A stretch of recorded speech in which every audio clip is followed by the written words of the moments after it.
Is everybody ready? Good. So welcome back after a long break.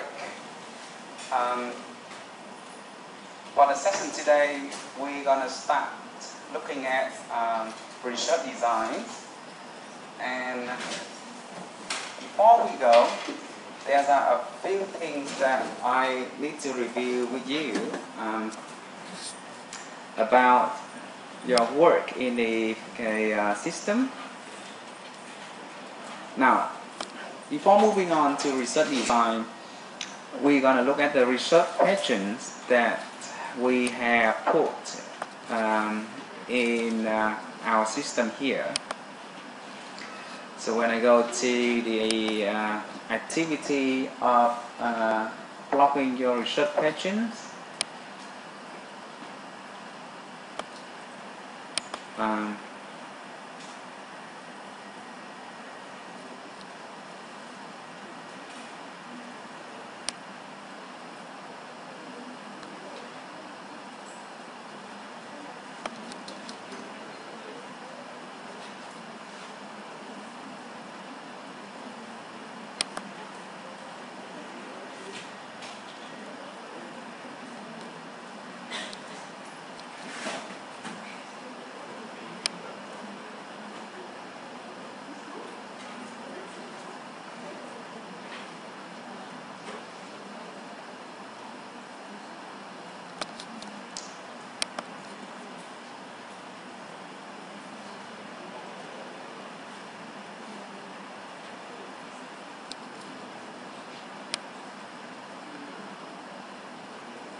I cannot see your plot directly from the profile.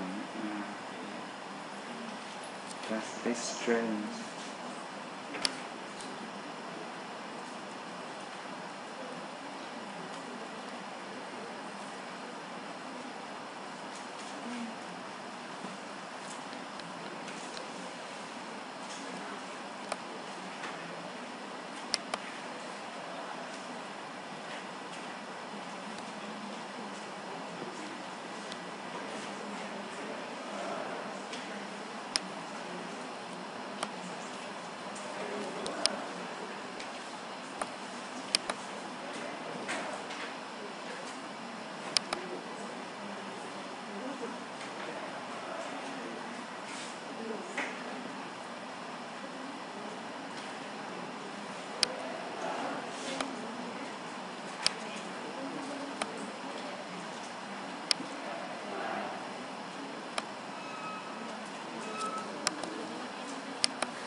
so let's skip the research questions. I will go back to that later. It looks like there is something wrong with the system, and I cannot see your research question posted.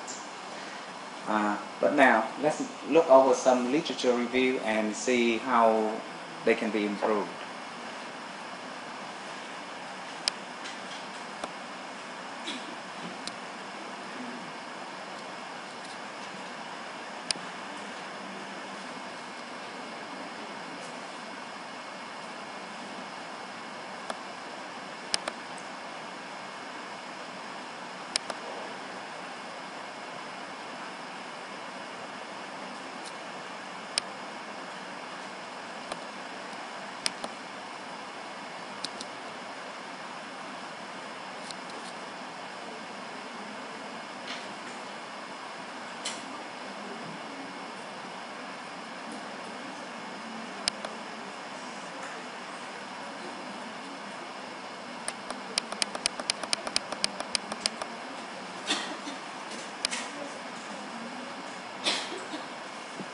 Now, let's look at this literature review that one of our friends posted to the system. What do you think about this literature review?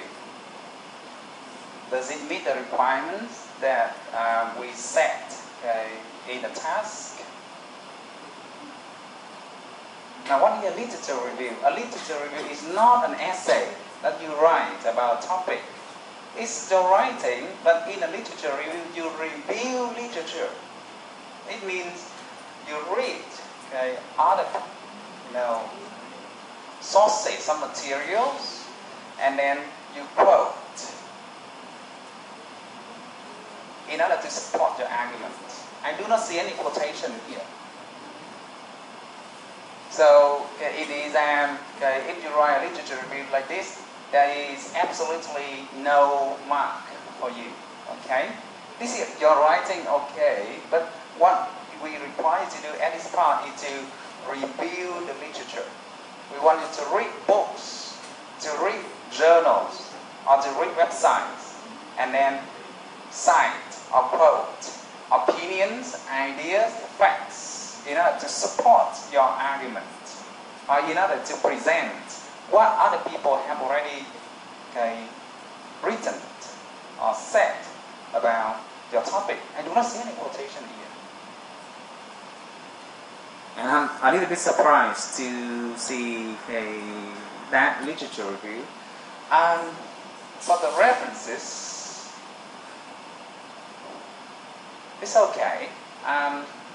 They conform with the formats for referencing web link, and look like they conform the manual that we have looked at. But I do not see where these two people, these two writers are cited. Alright, so that's the one piece of work.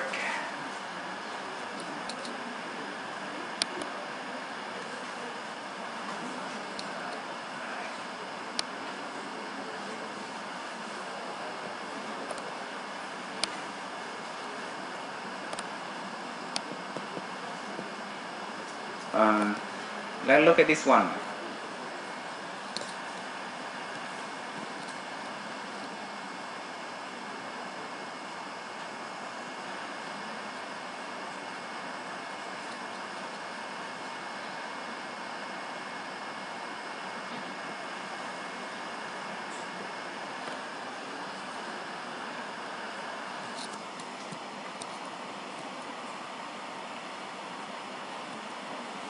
Okay, now, what do you think about this?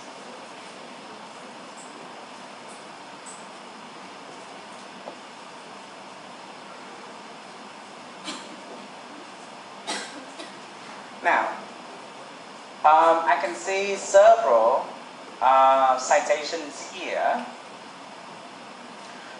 but these are the things that you can learn from.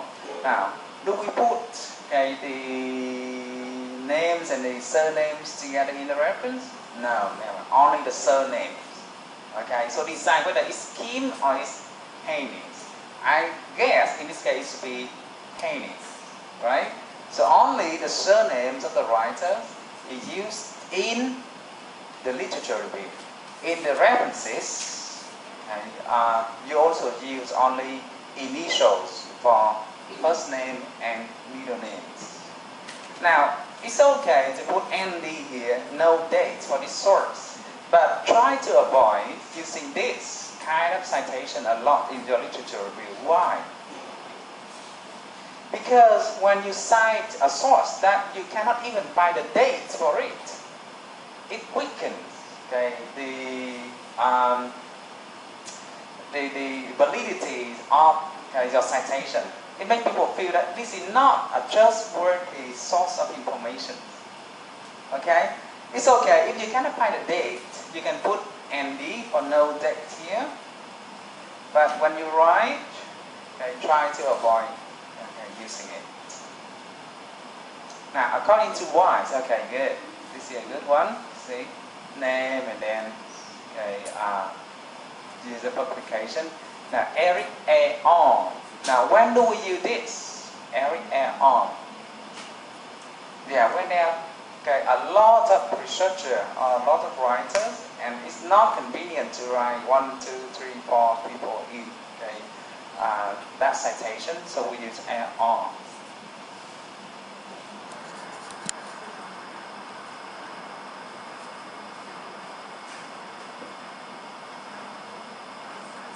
Now, let's look at these references. The first entries look a little bit okay. They have the titles, okay, the link. Right. Now, how about this one? Is it the format that we learned in writing literature review? No. What's wrong? Yeah, surnames, comma, okay, first name like Clover, comma, E, okay, dot, okay, and then comma, okay, Osterwell, X dot, it's like that. And also, when you italicize, I do not know, okay, why you put a comma here. Because obviously, using the technology of today, and then in the classroom of today, I do not know whether this is the title. Where is the title? Okay, the title is italicized, okay, this is a journal. But only the title of the journal is italicized. Okay? So, there's a lot of things that has gone wrong. That's gone wrong with this one. Now, okay, it's the same thing with this reference entry. You see, yeah, no date here is okay, but then P, comma, K dot. Where you use technology in the classroom, even for technical teachers. If this is a website, then you need to, use the format of a web link, like retrieve from, okay, and the date of retrieval. You might not be able to find the date of publication for this website, but you need to put in the date of retrieval. I mean the date that you access the website, the web link. So again, okay, this one is not appropriate, I'm afraid. And this one is not appropriate too. So, okay, for these three, for the 4 references, okay, I think there are lots of things that you need to revise.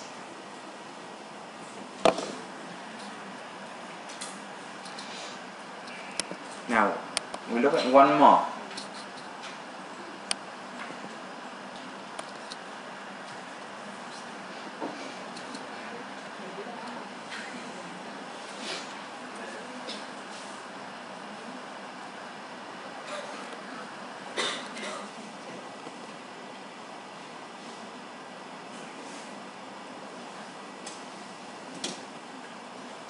Now, so effect of colors on human mind and body.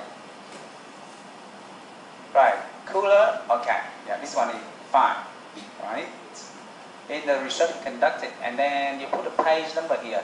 Normally we do not do this. We only put page number inside the same sentence that contains the quotations.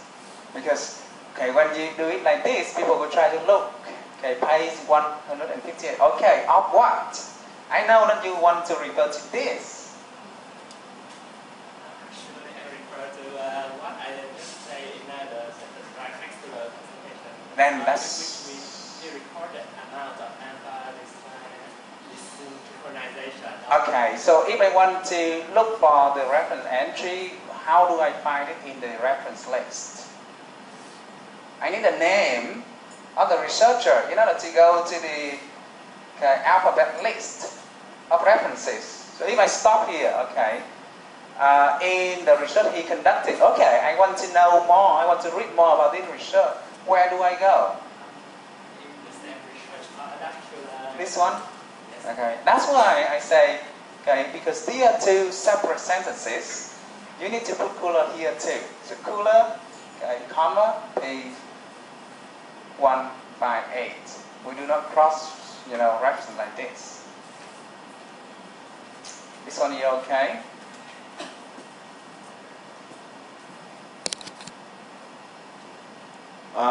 Area add on, okay? If there are too many people then.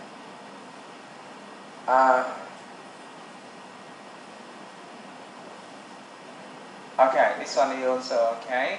So Mills, Tonkin, and Scangler. Sclangen, okay. And then years of publication, okay. Now for references, we do not put a colon here. Okay, simply references.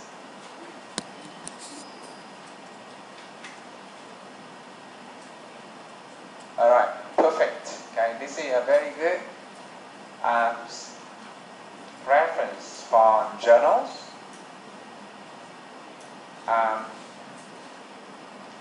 Name of journal is tag sign, issue number from this page to this page.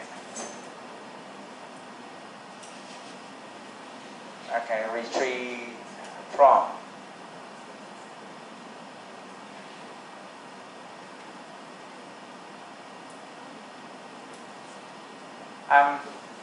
Usually, if there are two people or there are more, the last one will be followed by an and. It makes it easier for the reader to tell people apart.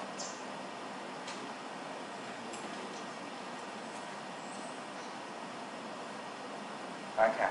Now, DOI is the publication number. Started to be used recently. So, in new reference format now, you see DOI number, and then people only need to go to the database containing publication, put in, it's like the ID. So DOI is for electronic materials.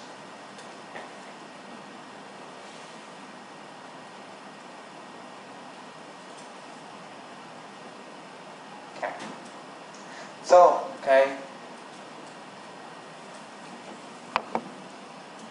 that's a little bit about what you need to review. I'm gonna look at the last one before we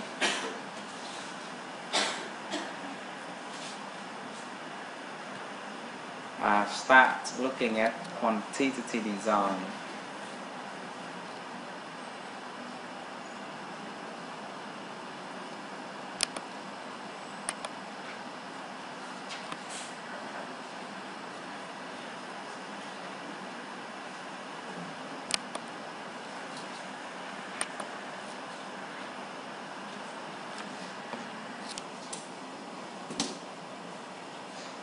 Okay.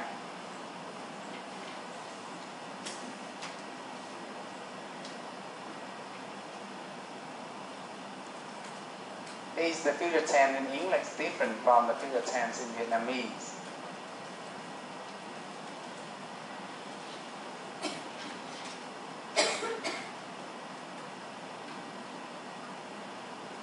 let's think about these research questions. Now, this is a question, okay?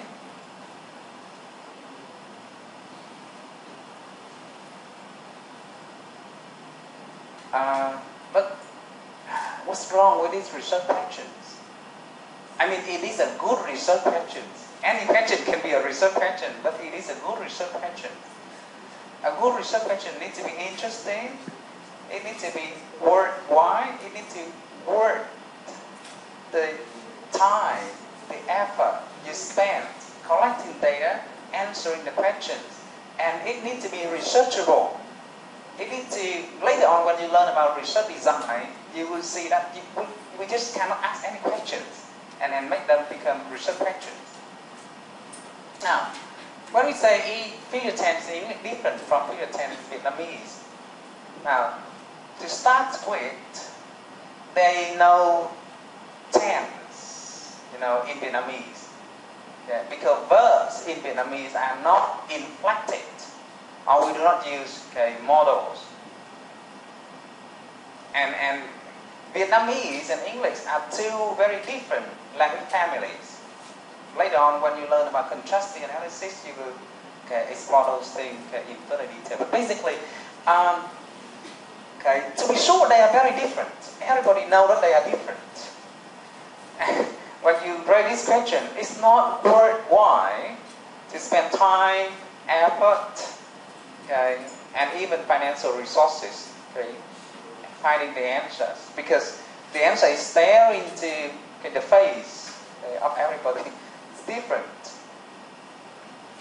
Now, the quotation is okay. This one is also good. But then when I go to the reference list, Dũng, 2014, and I do not see him in the literature review. And when I want to, let's say, look for Linh, see if we can find her.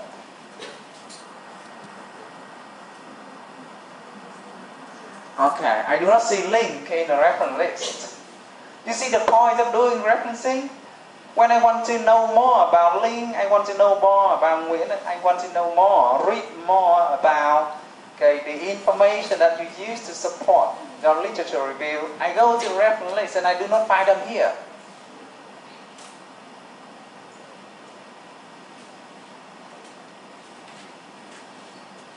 Now this one,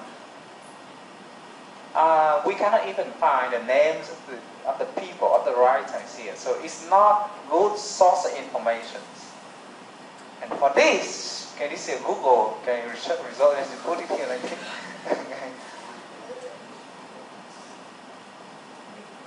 It's crazy.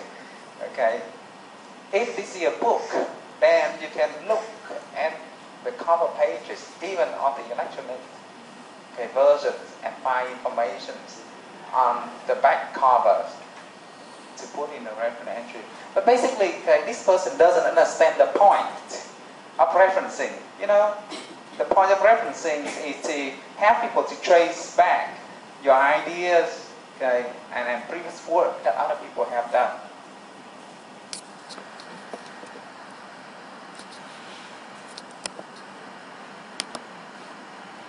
Okay, so just a little bit like that. We may go back to that a little bit more when we have time. But from what we have just reviewed, you need to read more carefully about research questions, how we create good research questions. Research questions are not all the questions that we ask. And also, literature review is something that we write in order to review what other researchers have done, what other people have done. And in the literature review, we always expect a lot of quotations, a lot of citations.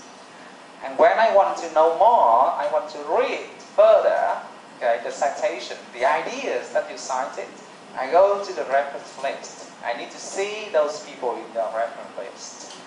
And the reference entries need to conform with the standards of the programs. Okay, do you understand?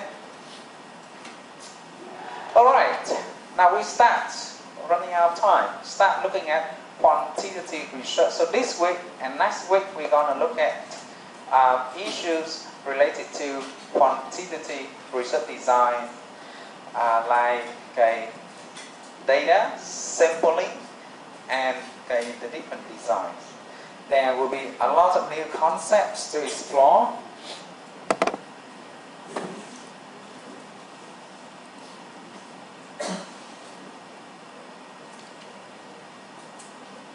Now, so to begin with, I want you to spend about 10 minutes going back to our mobile learning system and look at the key concepts, glossaries. So make yourself familiar with these concepts a little bit before we have a lecture.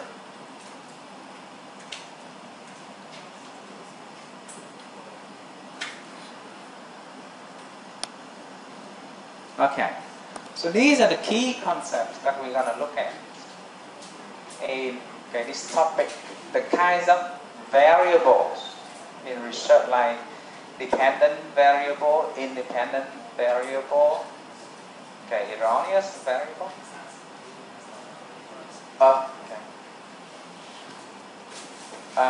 Research subject, research samples, populations, probability sampling, random sampling, systematic sampling, different kind of sampling, and then the different kinds of measurement scale, nominal scale, interval scales, all those things. Yeah. So I give you about 10 minutes, from now until 9 to look into that.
Okay, thank you. Let's start.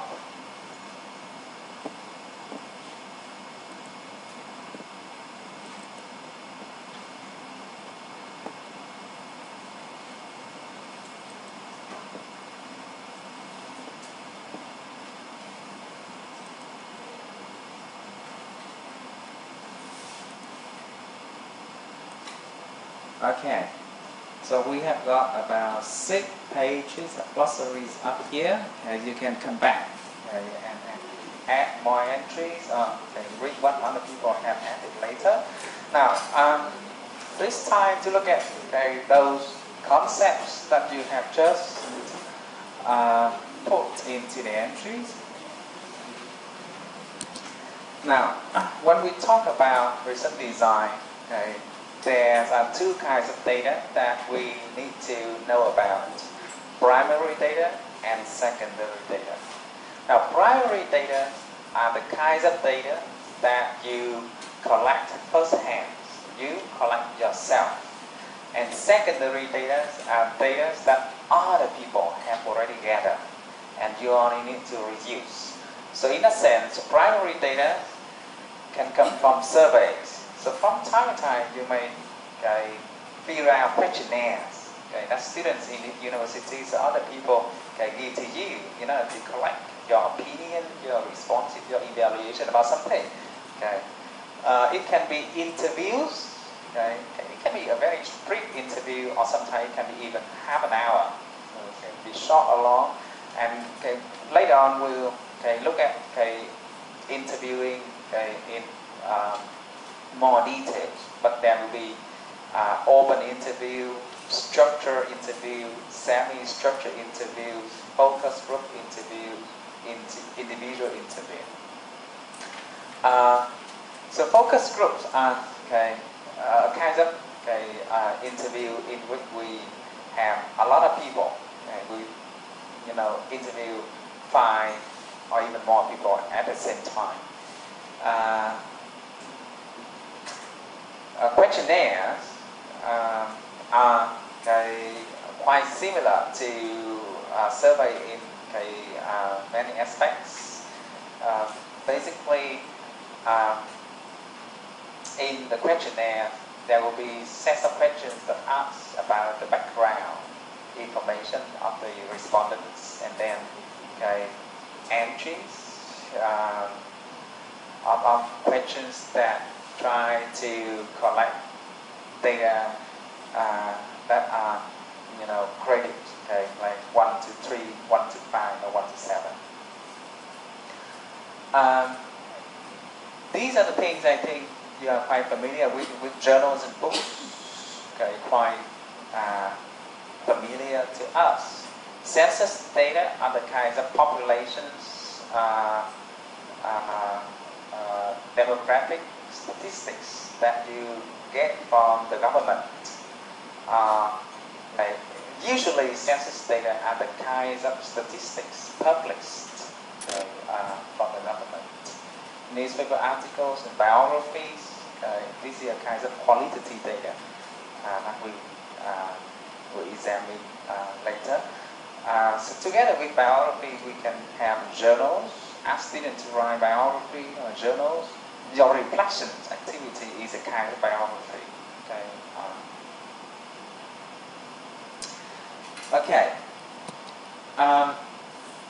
Now, quantitative data are the kinds of data that deal with numbers, quantitative, and that's why it gets the name. Quantitative data are things that can be measured quantitatively, can be measured in numbers. So in that case, in a sense, you can see a lot of examples of quantitative data on the slide, like height, length, the area of the rooms, the area of the surface area of the university, speed, temperatures, ages. These are all quantitative measurements.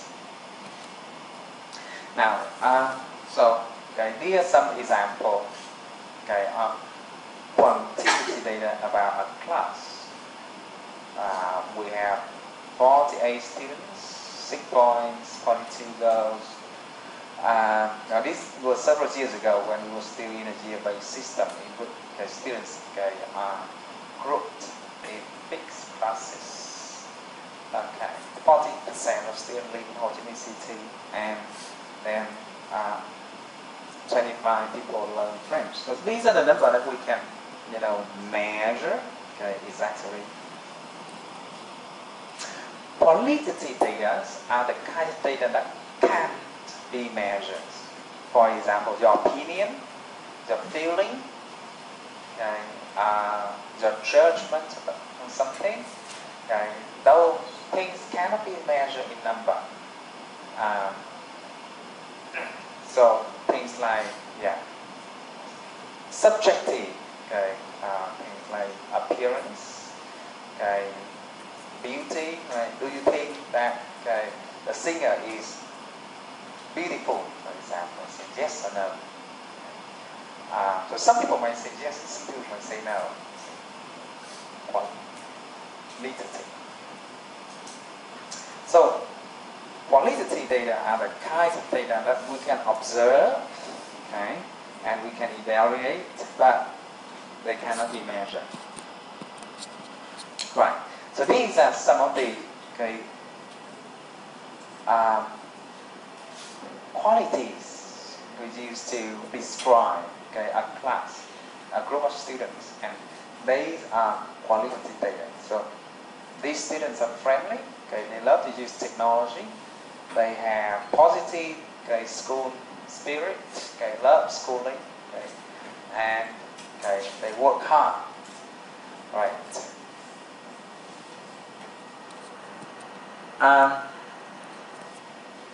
Okay, so we have looked at data, primary data, secondary data, quantitative data, qualitative data. Now, another thing that we look at in this topic is the sampling technique. And sampling is the kinds of technique that we use in order to extract information from a population. So populations is in research is defined as the group to which the researcher would like to be used to generalize the results. It includes all individuals, with certain characteristics. Wow, that's confusing. Let me give an example like this. I want to do a research about the perceptions of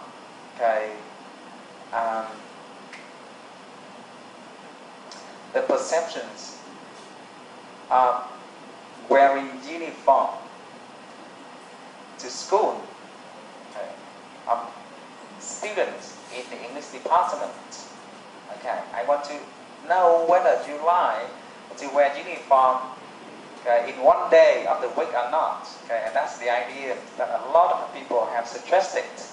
And in a lot of universities, they make sure that their students wear uniform for the sake of security and also it is like in school, in high school, right? So I want to know whether you like to wear uniform or not. And that's the research questions. What are the perceptions of students about wearing uniform in the Department of English? Now, in that case, I need to look at all the students in the Department of English. So the population of my research, gonna be all the 1,300, a little bit more than that. Let's say 1,300 students, mainstream students, studying in the main campuses of the university.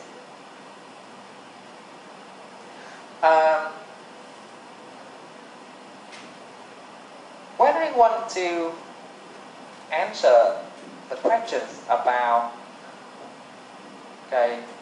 whether Vietnamese people are happier than we were 30 years ago. Well, so in the 1980s and now, are we happier? Now, in this case, we look at Vietnamese people. So the populations will be the 194, 95 million people living in Vietnam now. And about this 65 or 70 million people living in Vietnam 30 years ago. So that's populations. So how do you translate population into Vietnamese? Dân số? No.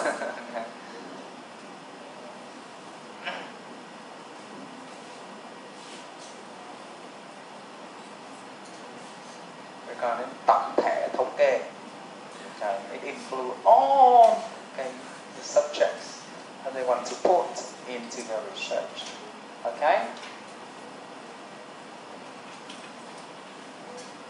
Now, so when I want to do a research, let's say about happiness, sense of happiness for Vietnamese people now, whether they feel happier,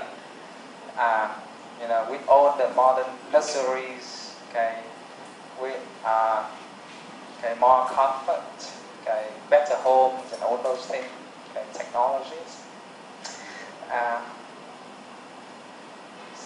The problem is I cannot interview 95 million people, and I cannot hand out questionnaires to all 95 million people.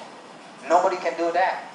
Even if you can get huge funding to do that, it's impossible for you to reach all the people in this country, right? Usually in that type of research, the best thing they can do is to interview several thousand people, or to send questionnaires to several thousand people. And those several thousand people are called the sample. And whether your research is good or not very much depends on how good sampling,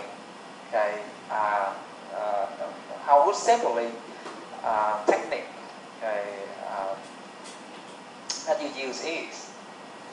For example, if I want to answer the question I raised previously about whether Vietnamese people are happier now, and I ask several thousand people in this university, and I say, okay, about 2,000 students in this university say that they are happy, and they are happier. Comparing with the previous generation of students living in this university, you see, it does not represent the whole country. You need to have some people in Ho Chi Minh City, some people in Hanoi, some people in Huế, some people in Cần Thơ, some people in the mountainous areas. I mean, the data that you collect, the sample, needs to represent the population. The better it represents the population, the stronger your answer becomes. Right. So in order to make sure that you have good sample, there are a few techniques of sampling. There are a few ways that we can do sampling. The first technique is called probability sampling. Probability sampling is like a lucky draw. I have a box with 95 million numbers inside. And then I blind my eyes and pick out randomly about 2,000 numbers in the box. And that's a probability sampling. Now, people usually do that with computers. We have the ID numbers of all people in Vietnam, and then click the button. The computers, they give you a random list of 2,000 people that you need to go out and interview and survey. That's a probability sampling. What do we call this in Vietnamese?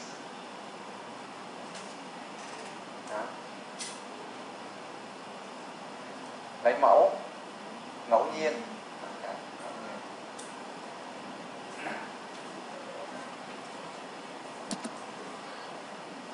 Okay. Now, but probability sampling is also divided into several discrete techniques. Okay. Now, with simple random sampling, we do it like this. Number the population from 0 to n, and we pick one number, put it out, and then we pick one more number, put it out, one more number, put it out, gradually until we get enough numbers of sample that we want. So simple random sampling is very simple to do, but there are a few disadvantages. Your sample may become biased, just by chance, accidentally. When you pick out like that, you get, let's say, more than 1,000 people from Ho Chi Minh City, and you see, using this technique, it does not make sure that you have all the representatives of the country. So if you want to do it very quickly, in a very simple way, simple random sampling can be used. But normally people move on to systematic sampling to make sure that we have representatives from all categories. So systematic sampling is the kind of sampling in which we choose according to a fixed rule.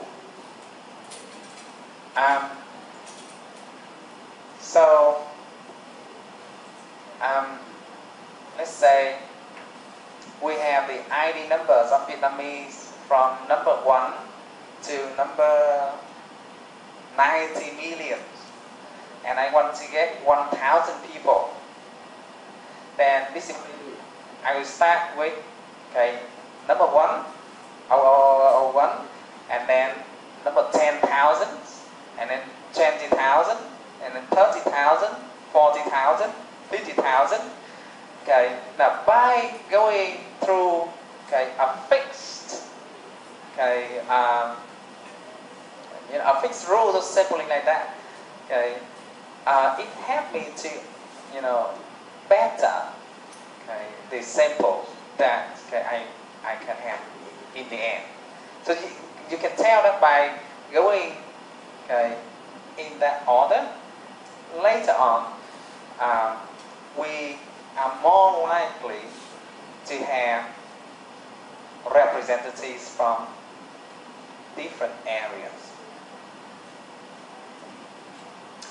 Now, so the advantage of doing this is that it can eliminate other sources of bias. I mean, you are more likely to have a better representation of the populations, but it can also bring in a bias in which the patterns of your sampling technique coincides with the patterns of the populations.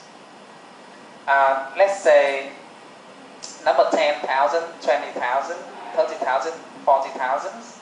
All those numbers are used to identify rich and powerful people. Okay, the good number. Okay, let's say all the rich and powerful people. So, okay, accidentally, okay, your sample is biased because you only have very, certified people, okay, in the sample. You exclude, okay, other, okay, groups of people. So, okay, systematic sampling is like that.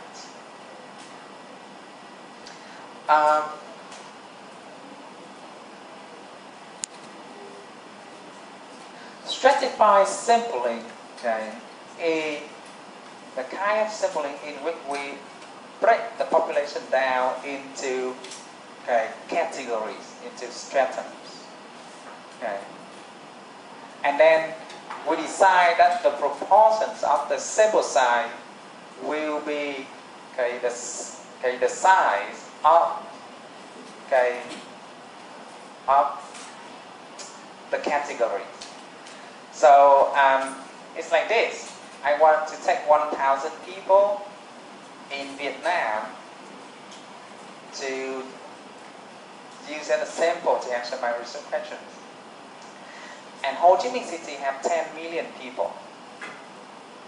So that's about 10% of the total populations, nearly 10%.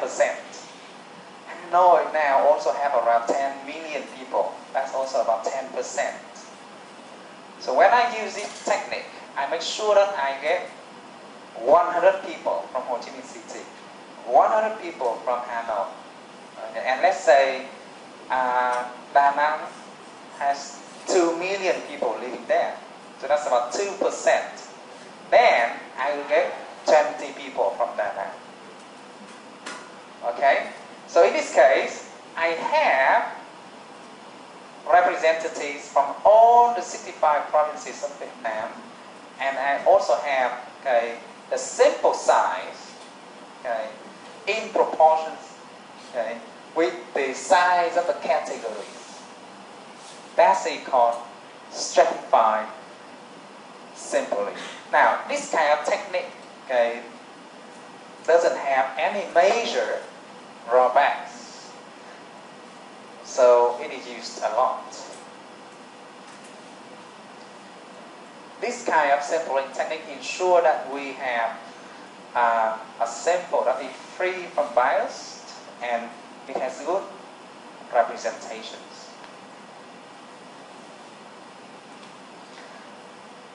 But we only use stratified sampling when we have a large populations. Let's say if I want to do a research in this class, there is no need to break you down into categories.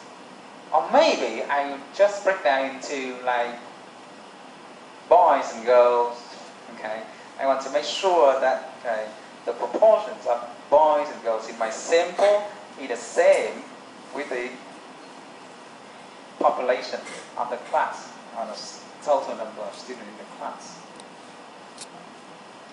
Now, cluster sampling, okay, is used when, okay, we want to break the population down in clusters. Now, previously, when we did the stratified sampling technique, there is another problem. I have good, okay, I have good representation from all 65 provinces, but that means I have to send people to, I have to send researchers or my assistants to all 65 provinces. And that can be, okay, a lot of time and money need to be spent. I know that Lào Cai and Yên Bái should be similar in terms of levels of development, level of education and income. I know that, okay, Huế and Da Nang, okay, those two cities are quite similar, all right? And I know that, okay, Bình Dương, Vũng Tàu, Ho Chi Minh cities are quite close together, and people here share the same cultures and, okay, set of beliefs and those things. So instead of sending my assistant to all 65 provinces, now I decide to break down the population to only about 7 regions. Okay, like what we normally have in Vietnam. So we have the northern region, the central region, the southern region, and in each region or in each cluster, we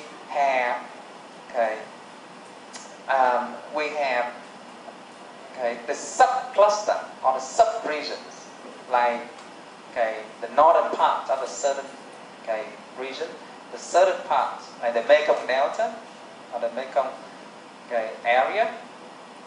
Now, in the Mekong Delta, we have, let's say, 11 provinces. Okay, we will use simple random technique to pick out some provinces randomly from the Mekong Delta. Okay, pick out some provinces in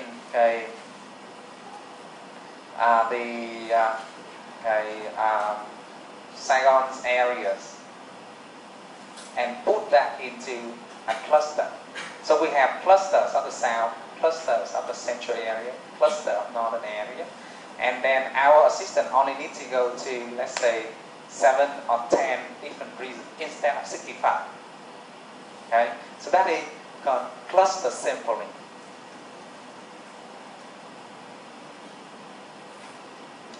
Now, the advantages of cluster sampling, like what we have just looked at, is that it can show regional variations.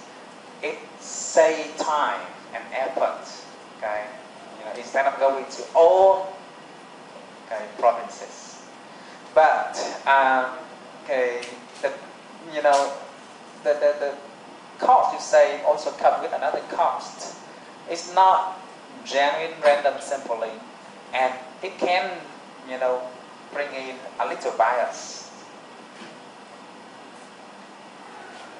I mean, there is a small chance, a little chance that finally in all those clusters you pick up only rich regions, and you may accidentally leave out poor provinces.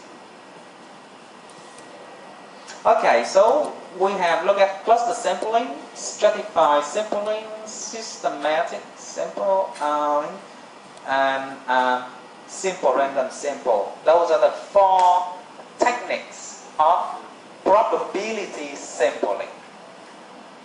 So in probability sampling, we try to take sample randomly, without bias.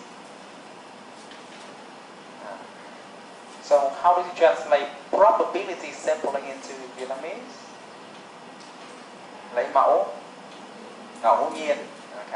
And there are 4 different ways to do that. Simple random, stratified random, systematic sampling, and cluster sampling. 4 different probability techniques. Now, sometimes, especially when you do qualitative research,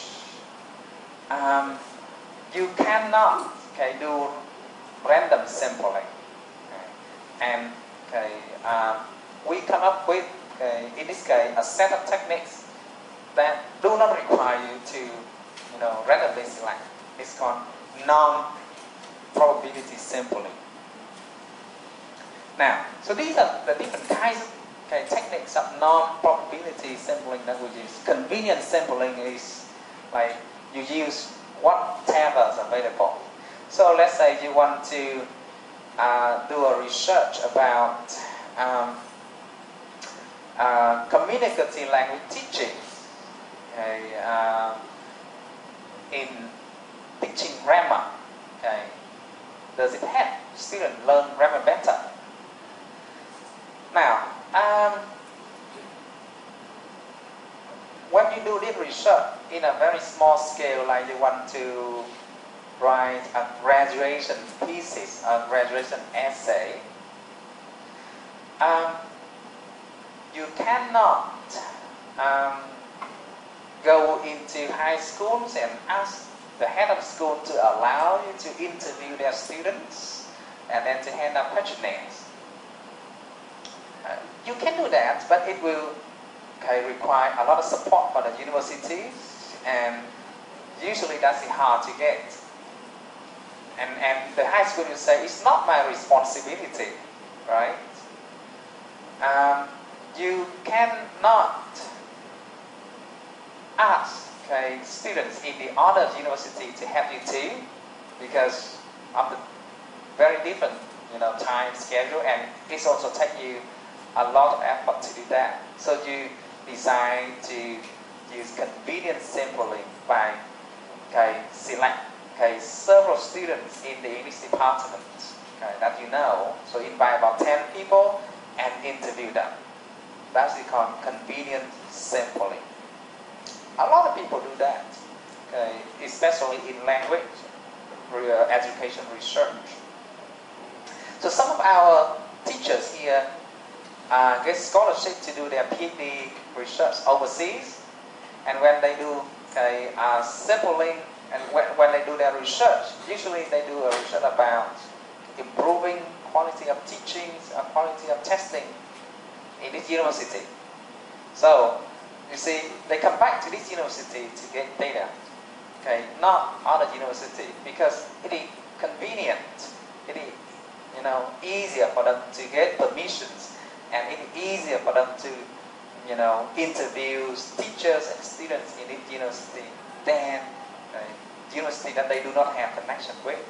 So that's a convenient sampling. Now, purposive sampling is the kinds of sampling that you use for a certain purposes. Like you want to explore how weak students try to develop speaking skills in this department. What kind of strategies low achievers in this department use to help them develop oral communication skills. In this case, in your sample, you need to look at only people that score lower than B, let's say usually grade D or grade C, only those people. So you see, it's because of the nature of the research questions, you select the samples for that purpose, and it's called purposive sampling.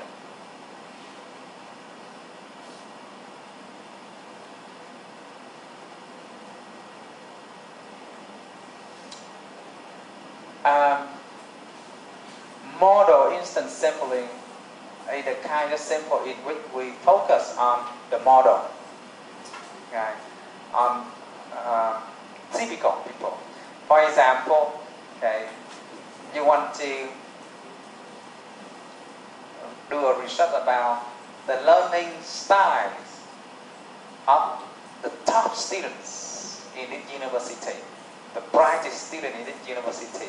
So in this case, you deliberately select only the best students in each department and interview them about how much time they spend every day for their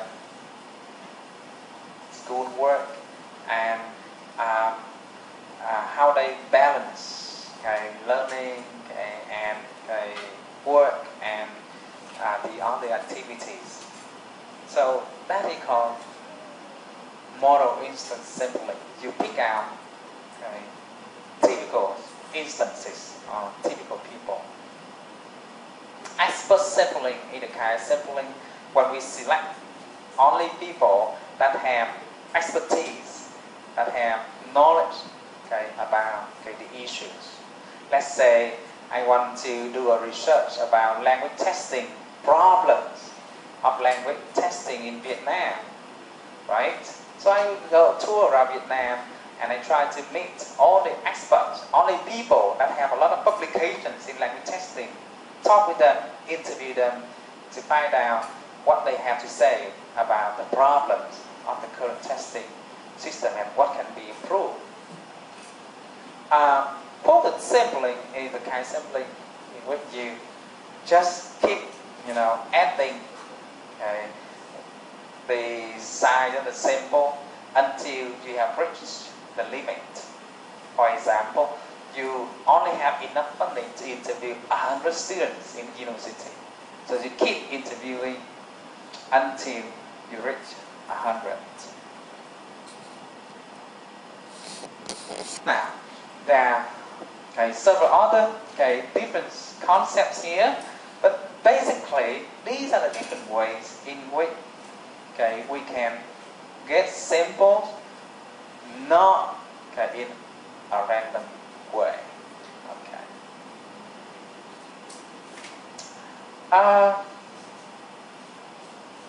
So usually, we often hear about snowball sampling and convenience sampling.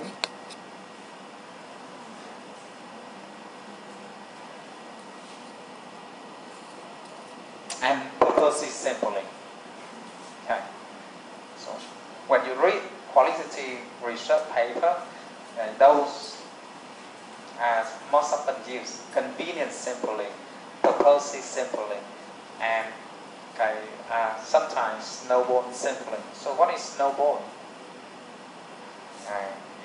Like a ball rolling down and it gather some more snow and it gather some more. So snowball sampling is like this. I want to do a research about the testing system in language education. So I meet, and I do not know a lot of experts because I'm just a researcher. I'm not an expert in language testing.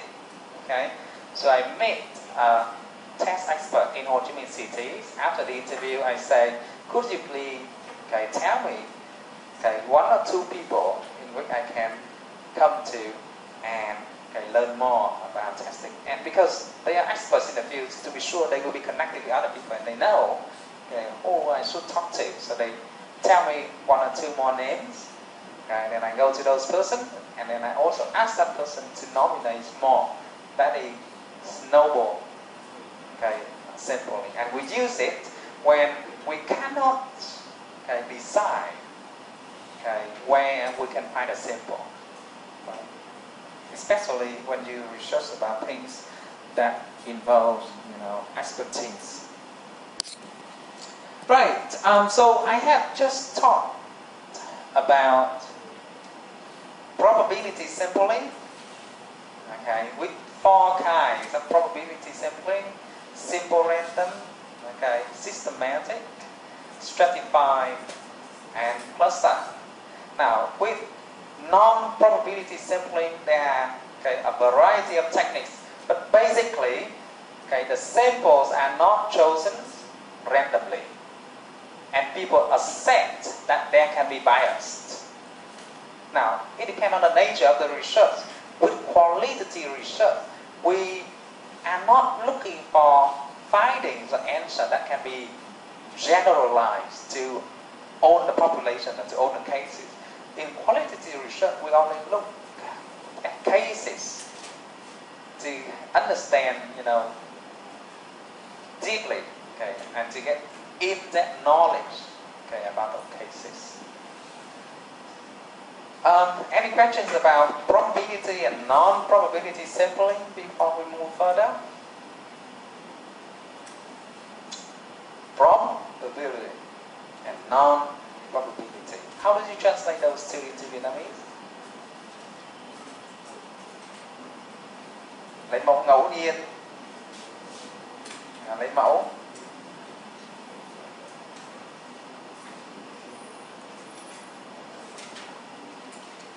What do you call that in Vietnamese? Lấy mẫu phi ngẫu nhiên.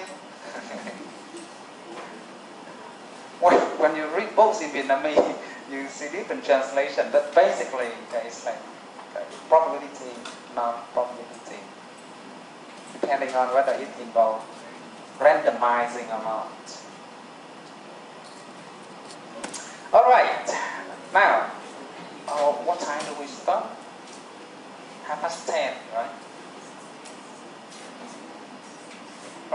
we have 3 class down.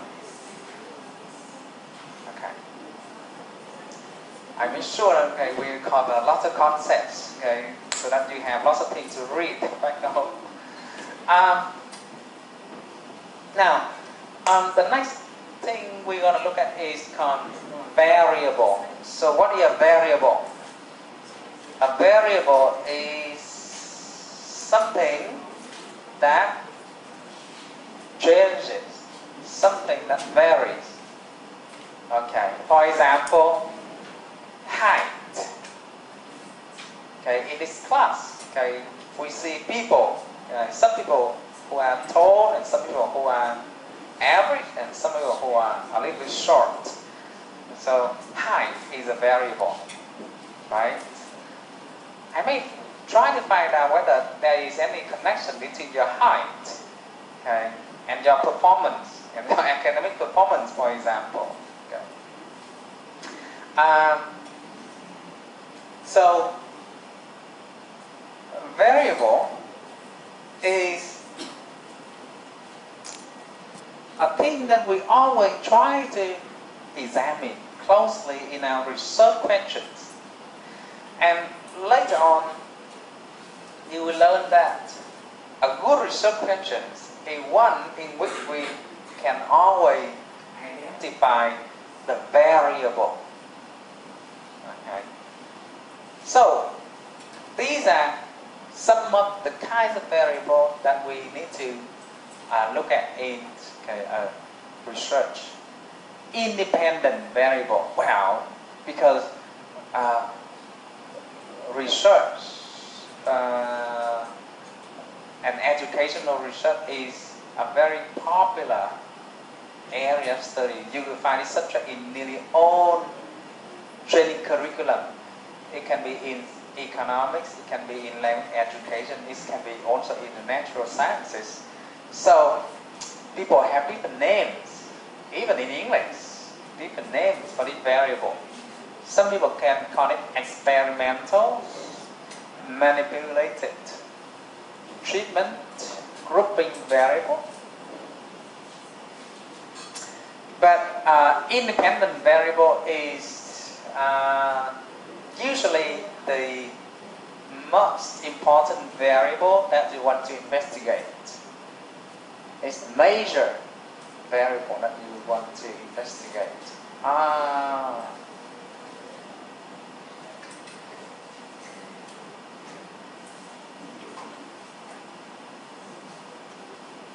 For example,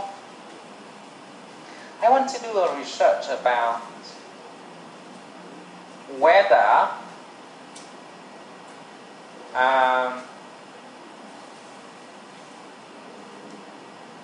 communicative language teaching. Well, have you ever heard about communicative language teaching? CLT? Okay, that's the method of teaching English.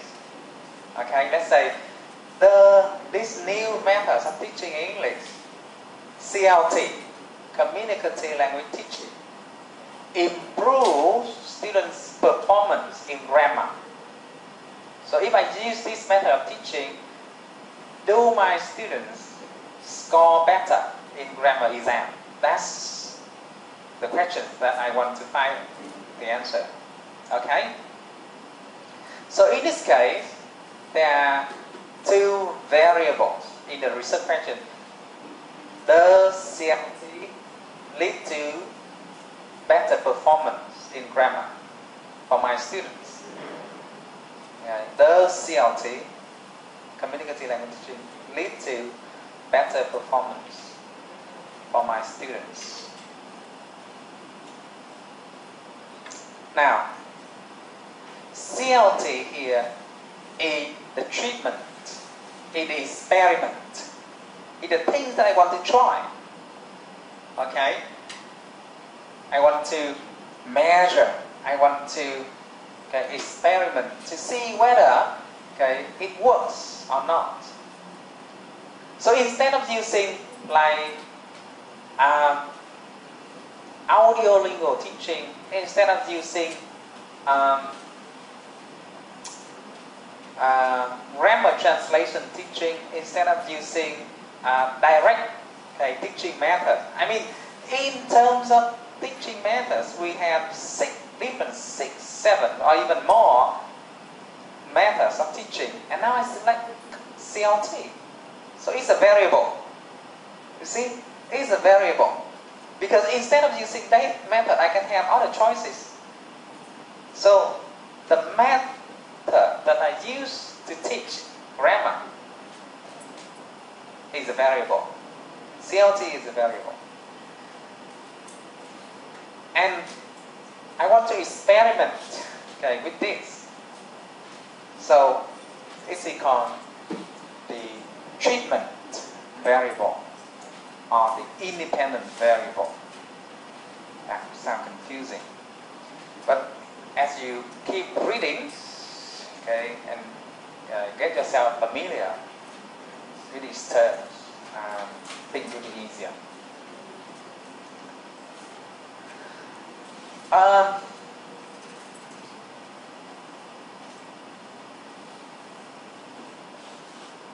Now, I want to know how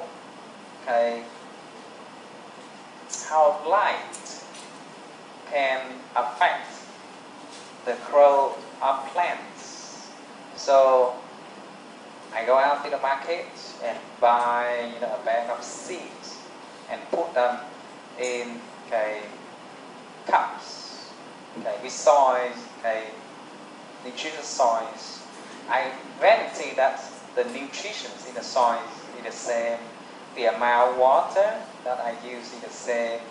Now, there are some cups I put in direct sunlight out there. There are some cups I put it in this room, and there are some cups I put it under the table to make sure that there is very little light. And after 2 weeks, I bring them out all the 3 cups to see, with the same seed, same nutrition, same amount of water, which cups have the highest or the tallest plants. So in this case, you see, light is the independent variable. Okay?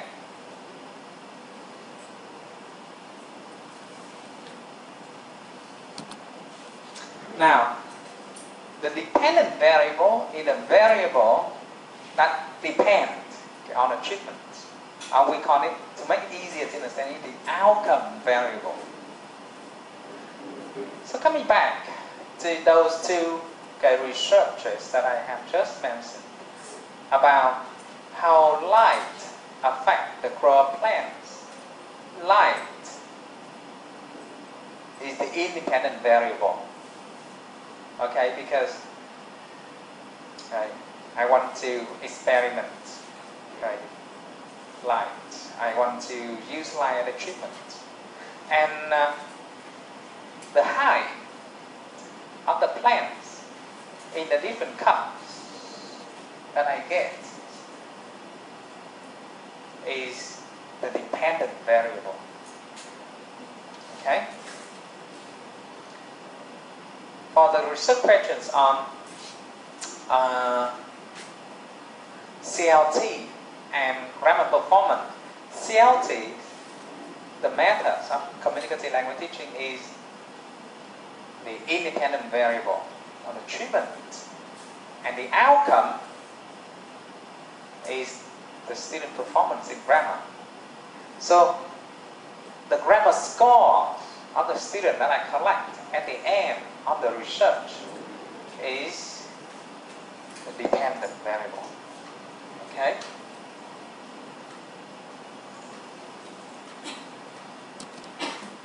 Now, a little practice for you now. So what is the relationship between IQ, intelligence quotient, and achievement? I mean, do people with high intelligence, high IQ score perform better in school than people who have low IQ scores? That's the question. Now in this case, so we have two variables, intelligence and achievement. So which one is the independent and which one is the dependent variable? Intelligence is independent. Okay. And achievement is the dependent. Okay. Now, these questions. Do students learn more from a supportive teacher or a non-supportive teacher?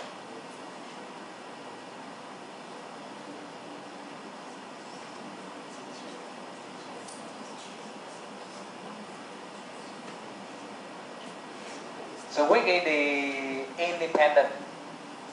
Which one is the IV? Yeah, the kinds of teachers. The kinds of teachers is the IV. And dependent variable? Yeah, student learning. Yeah, student learning. The learning outcomes of the students. Okay, now a little bit more tricky. Are students aged 55 and older more likely to drop out of college than students of ages between 30 and 40?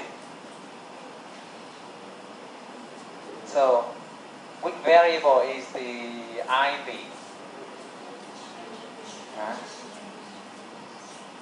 Yeah, age. Okay, I'm a student. And which one is the dependent? Drop out rate. Okay, the number of people who drop out of school.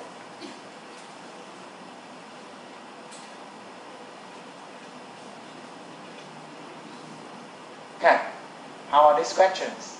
How do three counseling techniques, rationale, emotive, gestalt, and no counseling, differ in their effectiveness in decreasing test anxiety in high school juniors? Okay, psychology research.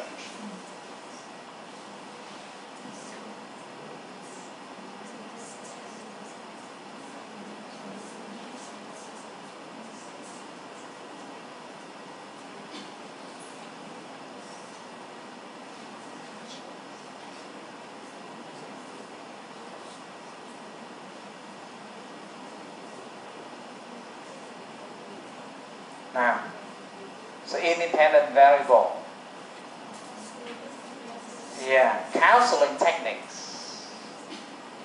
The independent variable and dependent variable. Yeah, effectiveness in decreasing test anxiety. Okay. What is the difference between future tense in English and future tense in Vietnamese? What is the dependent variable and what is the independent variable?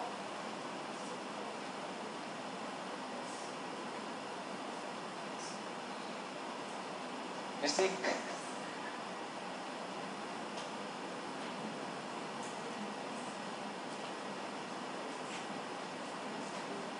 Well, there can be a variable like future tense in English and in Vietnamese, but in this case we cannot identify the relationship between variables. So you see, in all research questions, actually there are always variables that you need to define. What is the relationship between leadership skills, intelligence, treatment, motivation of high school senior? Okay, which is the IV?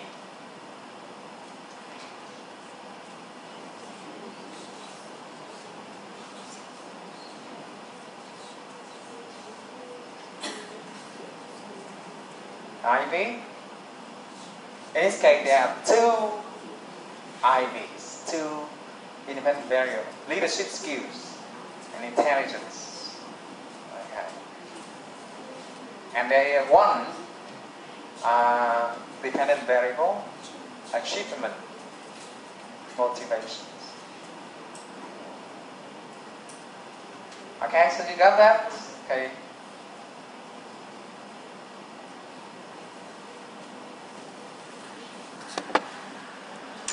Let's have a little try.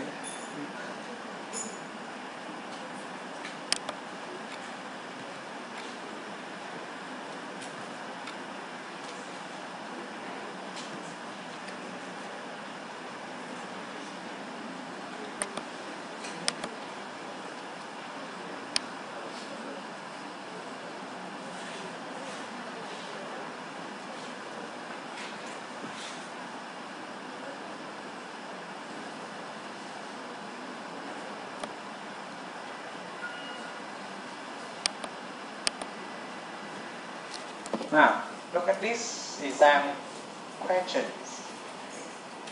Number 6.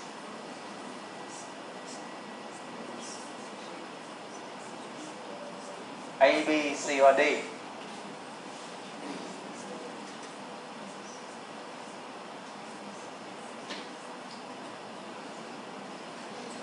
Huh? Now, A, B, C, or D?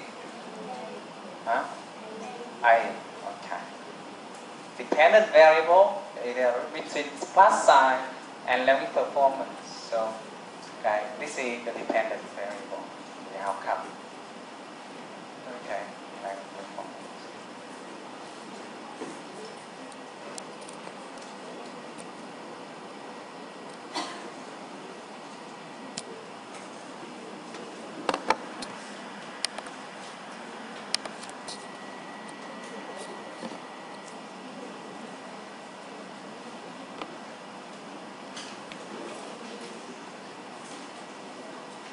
Okay, now, so IB and DV are the two main kinds of variables, but there are other kinds of variables that we also need to look at when we want to do quantitative research especially.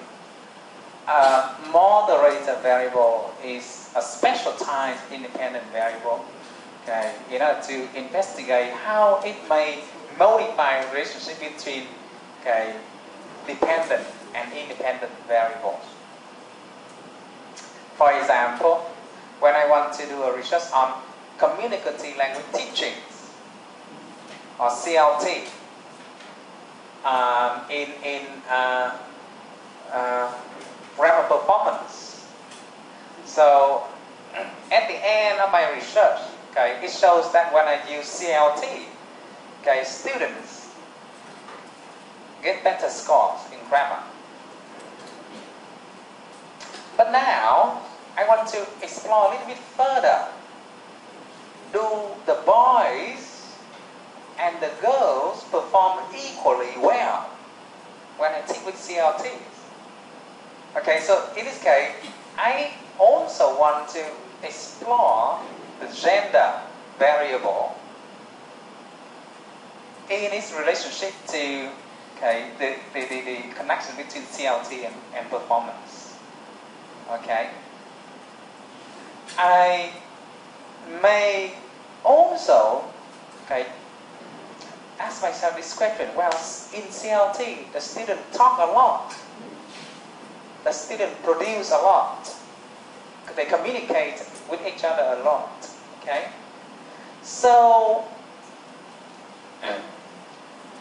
do the extrovert students perform equally well with the introvert students? Because my assumption is that extrovert students, you know, they are, you know, more active in talking, in communicating. They are keen on, okay, sharing ideas and those things. Well, do they perform equally well with the introvert student?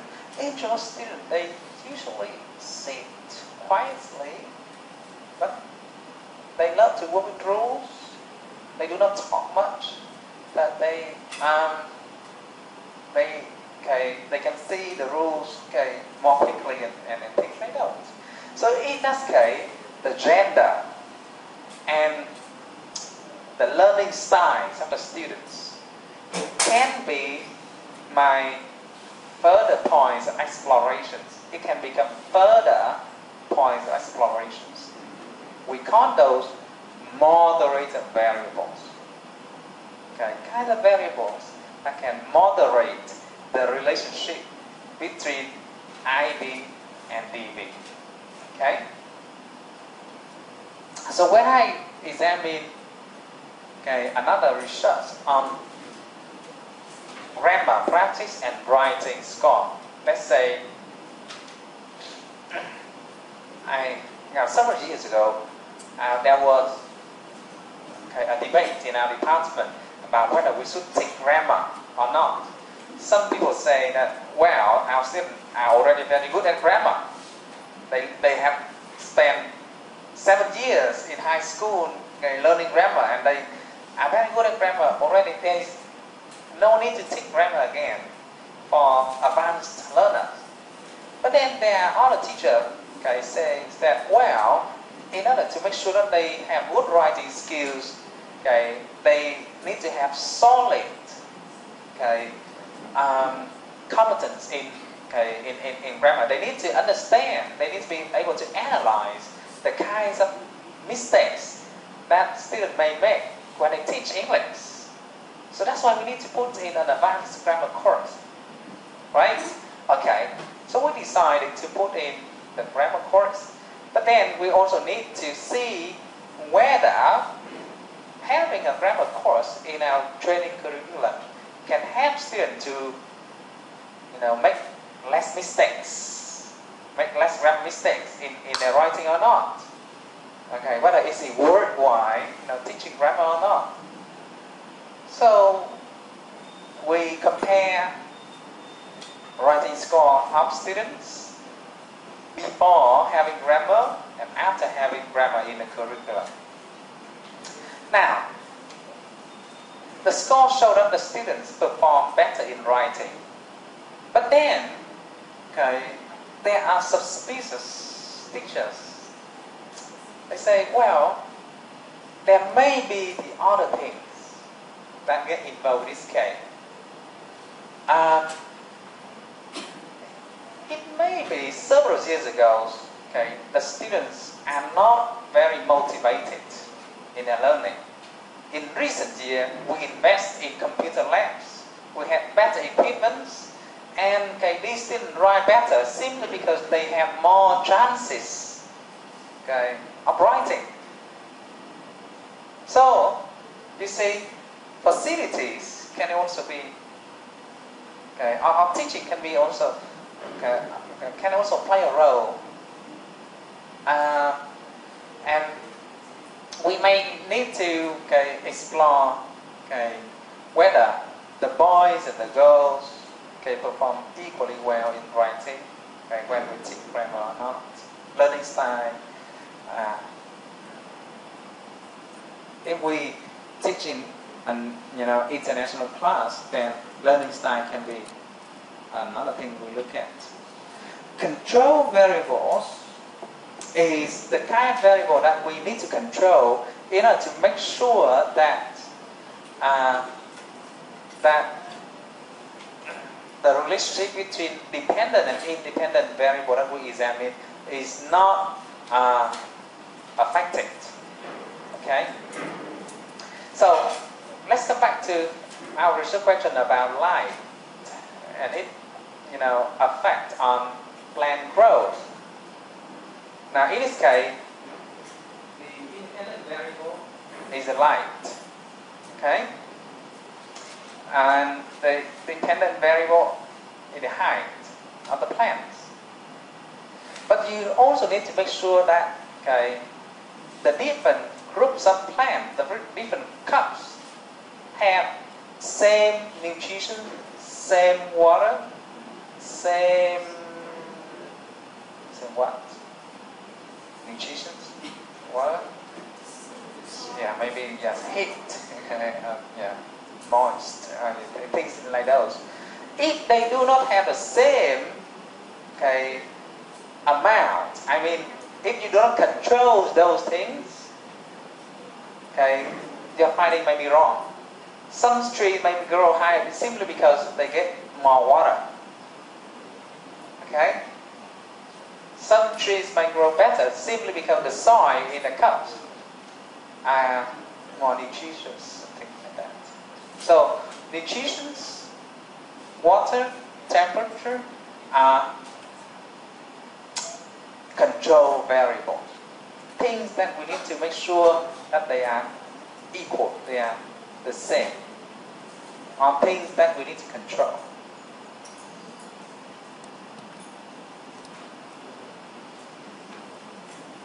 Intervening variable, okay, is the kind of variable that may intervene in the relationships, and we also need to identify.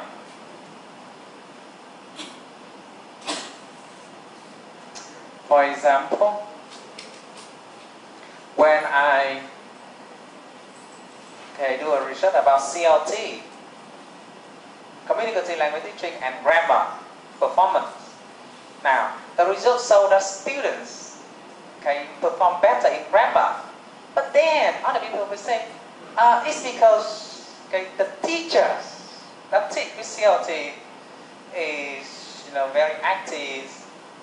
She's very good at teaching. She can sing, she can dance, she motivates the student a lot. So people may argue that, well, the student perform better simply because of the teachers rather than of the teaching method. Okay? Now, so in this case,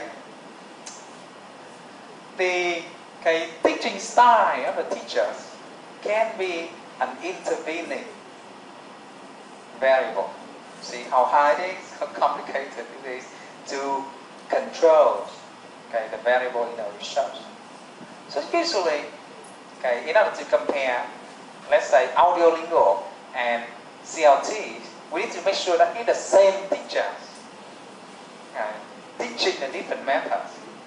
Because different teachers can be another intervening variable.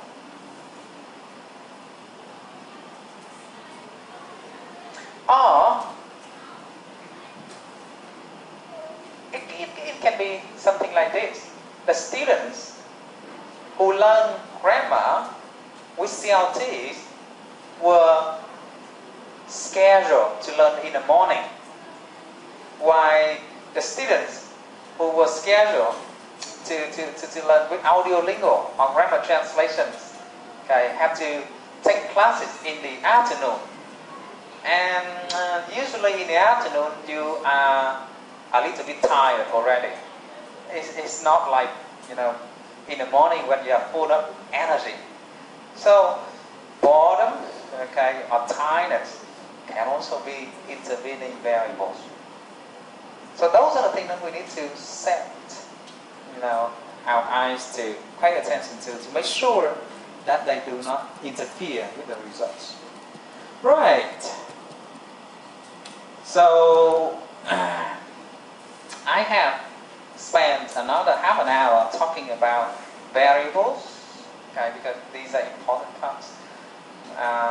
Very important.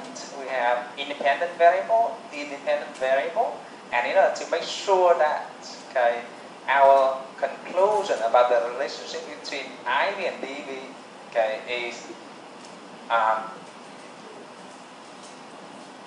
is strong, logical, and acceptable, we need to control. We need to think about moderator variable, intervening variable. The intervening variable sometimes also they are also called extraneous variable. You see that in the glossaries. They are the harmful variables that we need to try to eliminate.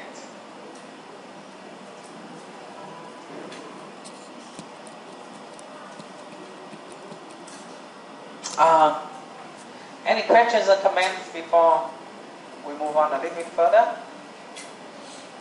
No? Okay, so I give you a little task.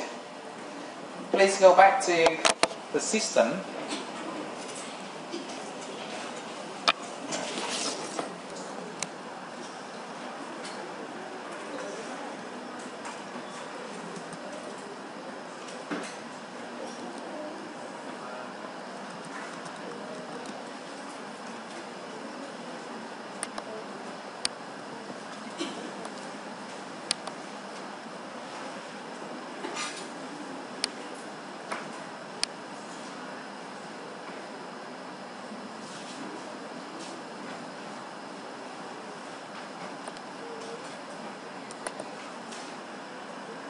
Okay, go to the practice activities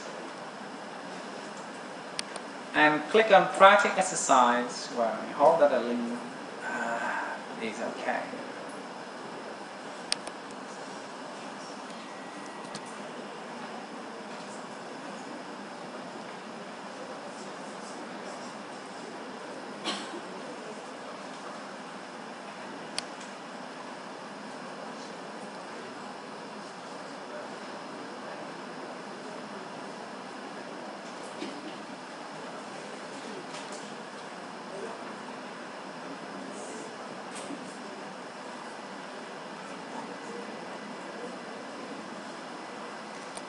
Okay, yeah, click on that and read again the different research questions, consolidate your understanding about dependent variables, and their explanations for you underneath.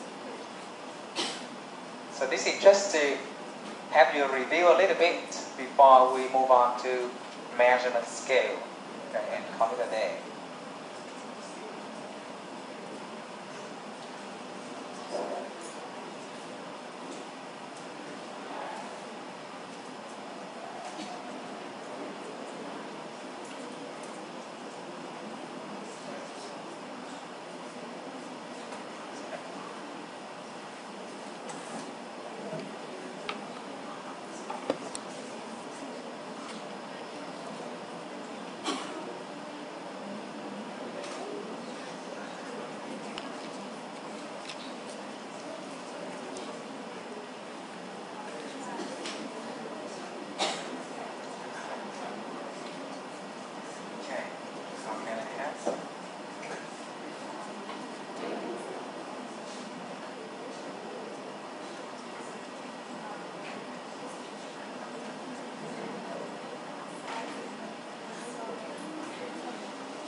The nature doesn't change.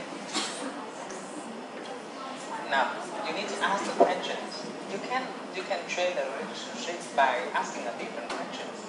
But then the question needs to show that they are trained in the nature, because in this case we see that the class size impact on learning performance, on the learning performance in the outcome and the results of having big or small class size. Okay. If you want to make this as the outcome,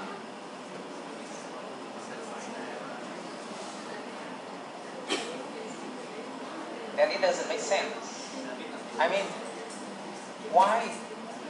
Now, we always try to find out whether having big or small class size to train the learning performance.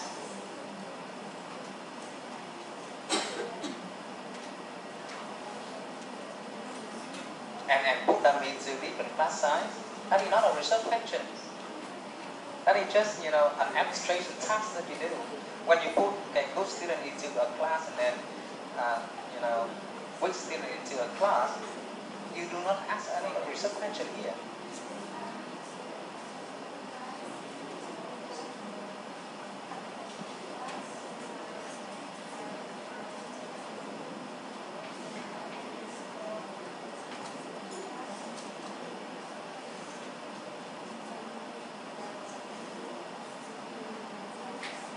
that in that case, it's not class sign.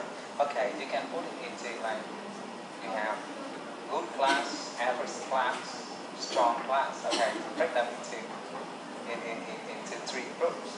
That is actually not class size. That's the level of students.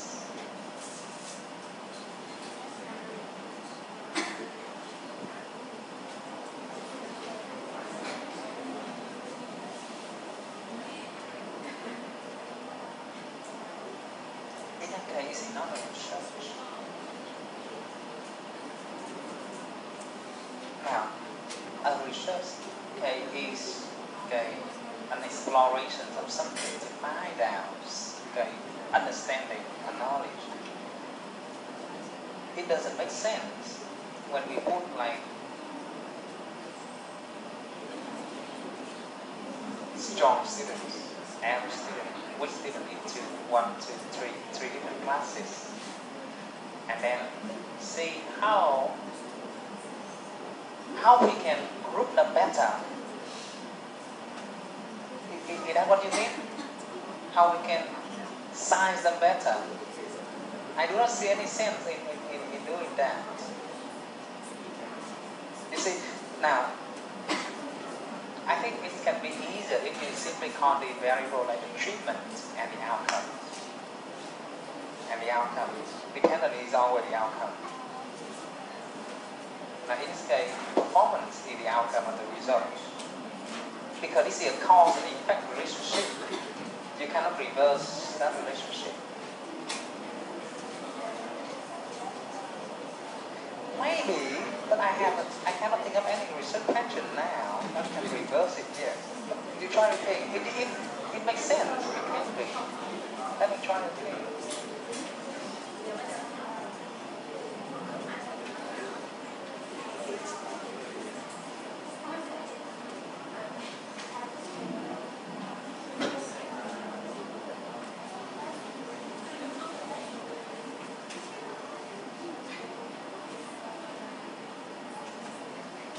Alright, yeah. Then what is the research question?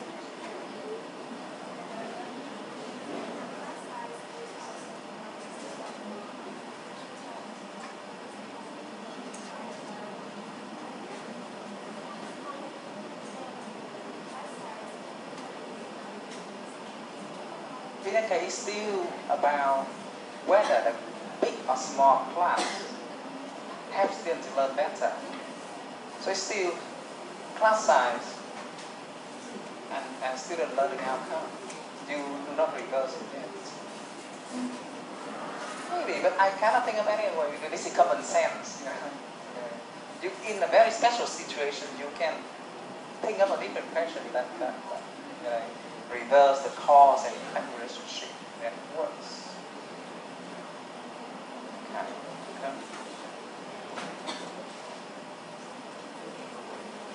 Okay, any other questions about the variables, things?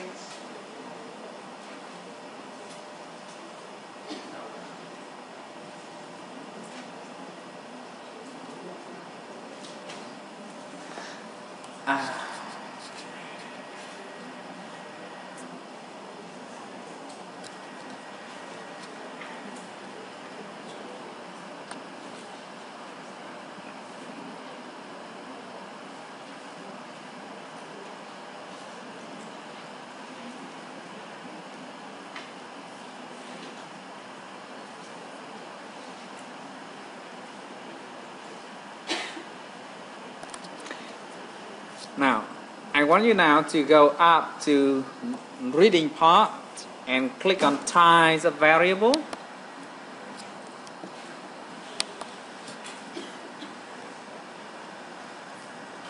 Yeah. Types of variable.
Okay, let's start.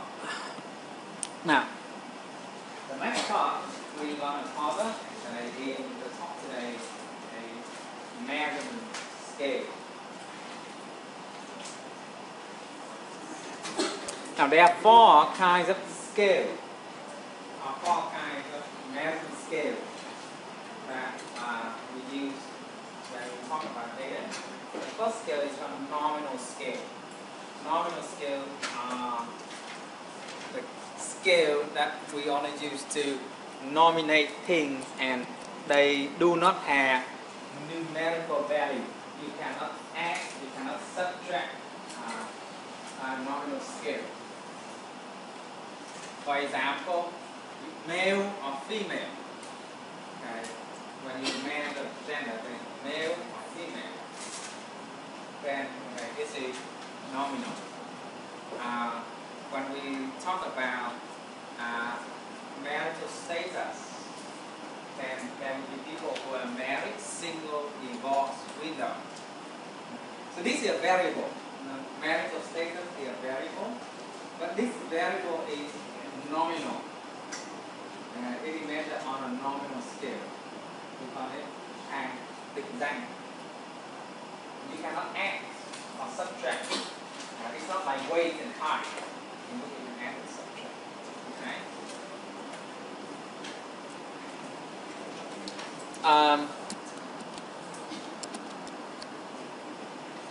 Even when you see number, okay,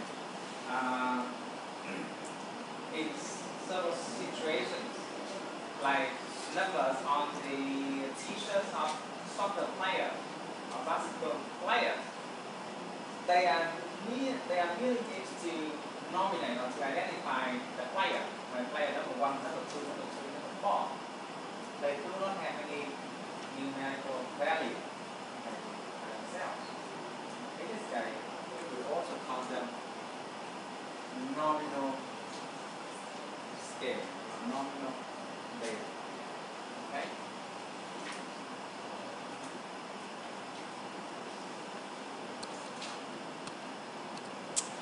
Ordinal scale is used to measure variables in which they come in order from first to last. So when I short your final score and try to put from the top students to the bottom students. Now, so this rank variable is called ordinal. And then there are several research questions in which we need to deal with this kind of data. For example, is there any relationship between learning style and student performance or student ranking? So instead of comparing a score, you can compare the rank of using the ordinal scale.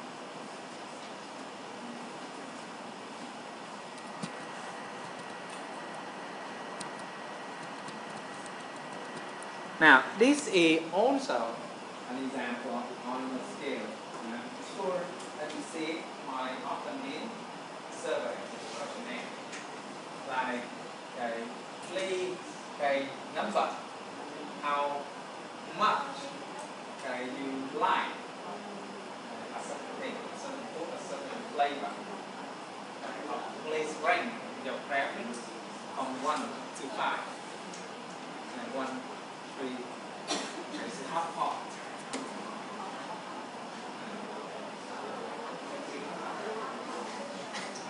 Yes. When you go, when you travel into Singapore, you will be surprised to see a lot of food having Vietnamese there.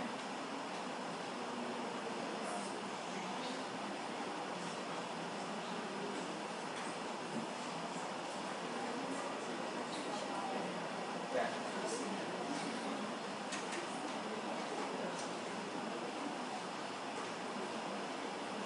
Like lychee, that kind of fruit.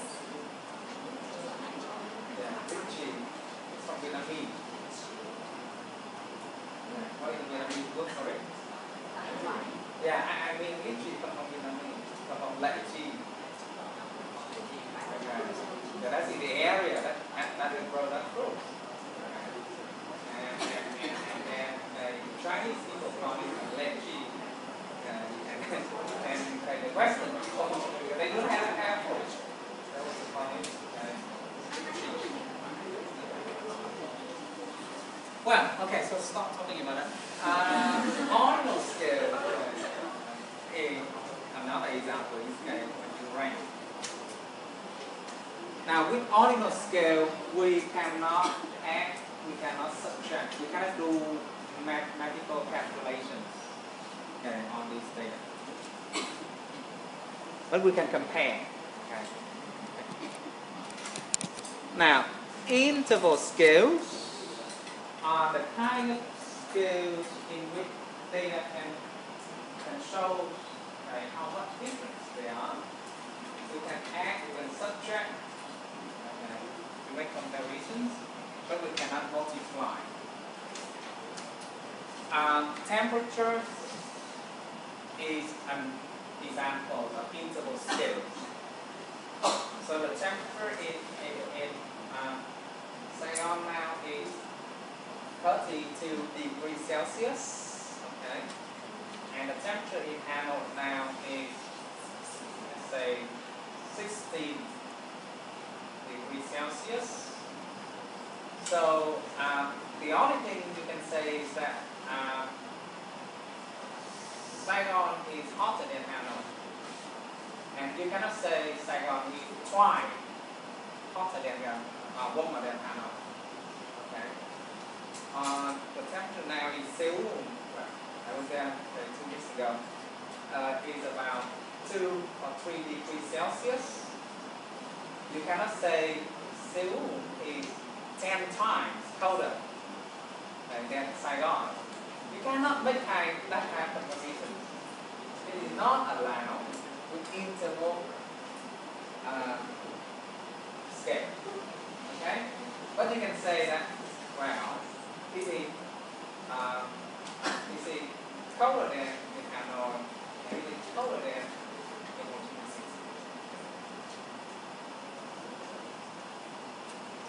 IQ score is also used as interval scale. Okay. So if you score 150, well, I would say your IQ score, or you are more intelligent than those who score only 100 or 120. Okay?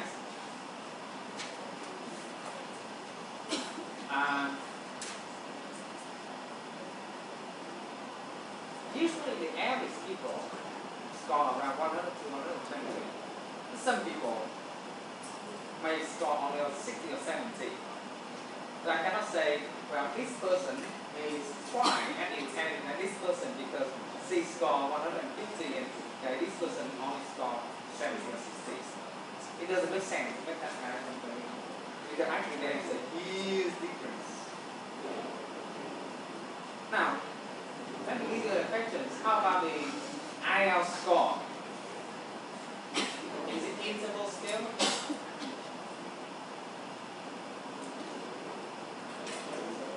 IELTS score.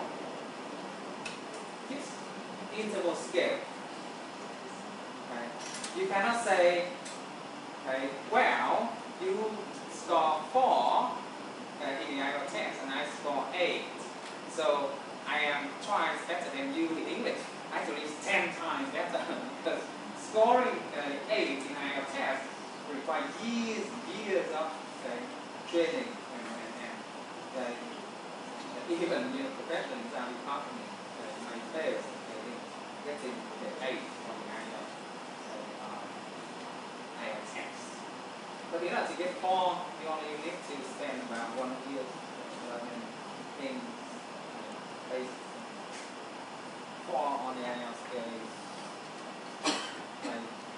A2 or B1 level, and it usually takes only 1 year to reach that level. To reach 8, usually 6, 7 years long. Even native speakers fail to get the IELTS 8 sometimes. So you cannot make that kind of comparison. But you can say that well, this person is better than this person, basing on that scale. Interval scale.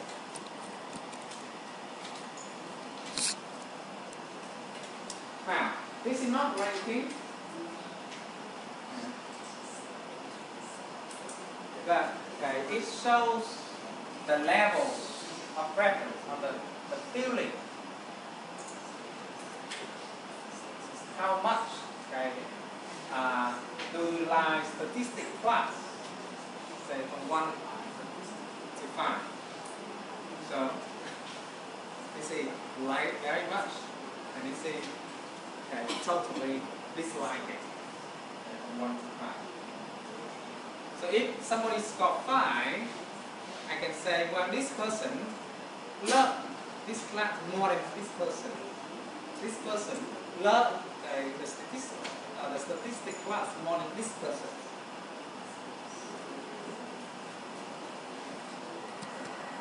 Lastly, we have the ratio scale. The ratio scales are measurements in which we can make all for basic calculation like add, subtract, multiply, divide. So if I weigh 100 kilo and you weigh 50 kilo, I can say I am twice as heavy as you are. It's safe to say that. So that's the ratio. Right. So we have been talking about nominal scale or nominal data. What else? Ordinal scale, interval scale, and ratio. Let's have a try with previous test.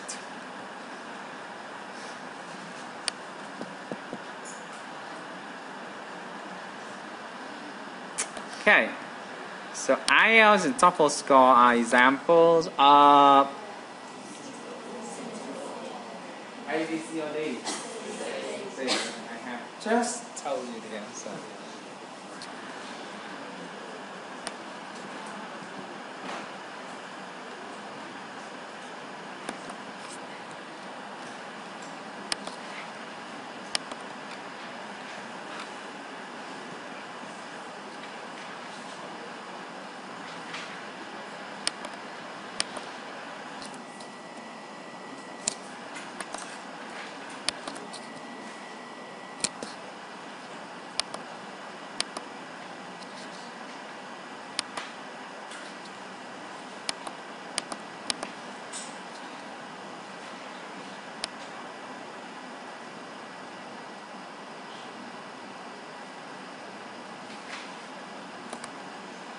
Okay, now look at number 9.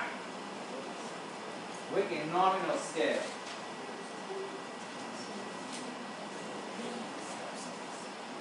Huh?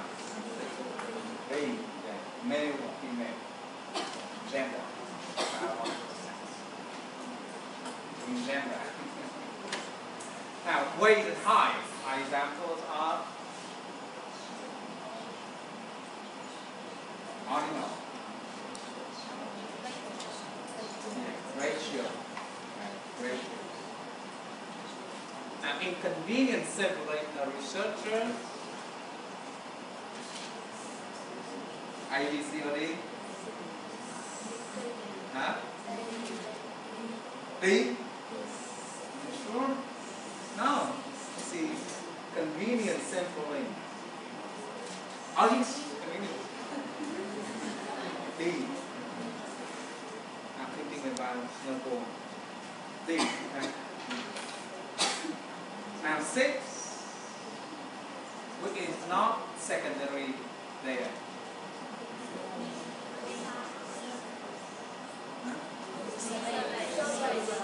Usually we collect first-hand data.